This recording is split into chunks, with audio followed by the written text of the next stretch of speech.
नमस्कार, मी शिल्पास किचनमध्ये तुमचं मनापासून स्वागत आहे। तुम्ही बघू शकता, तुम्हाला व्हिडिओमध्ये दिसते ही आहे मुगाची डाळ। ही शिलकेवाली मुगाची डाळ आहे।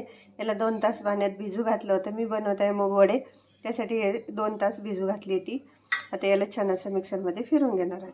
बघू शकता, छान अशी वाटून घेतलेली आहे डाळ। सोबत टाकायचं चवीपुरतं मीठ, त्यामध्ये टाकायचं हे हिरवी मिरची, लसूण आणि अद्रकीचं पेस्ट आहे, हा टाकायचा आहे। तर हे तुमच्या हिशोबाने कमी जास्त करू शकता, कारण की मी इथे 5-6 मिरच्या टाकलेल्या आहे। 2 वाटी डाळ होती, तर तिखट जर तुम्ही जास्त खात असाल तर जादा कमी मिरची टाकू शकता। याला पण छान असं आपल्याला मिक्स करायचं। तर सोबत टाकायचं आपल्याला हळदी पावडर, हे अर्धा चमचा हळदी पावडर आहे। सोबत टाकायचं आपल्याला अजवाईन, बघू शकता अजवाईन। याला पण छान असं मिक्स करून घ्यायचं आहे आपल्याला। याला छान मिक्स करायचं आपल्याला आहे। बघू शकता आपलं बॅटर तयार आहे। इथे ठेवलेलं आहे कढाई, कढाईमध्ये टाकलेलं आहे तेल। आता आपण करू छान असे कुरकुरीत आपले मूग वडे।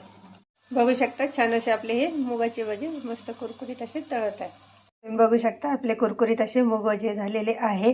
सोबत घेतलेले आहे टमाटरची चटणी, इथे तळलेली मिरची। तर तुम्हाला हे माझे कुरकुरीत असे मूग भजे कसे वाटले नक्की कमेंट करून सांगा। शेअर करा, सबस्क्राईब करा, शिल्पास किचनला लाईक करा।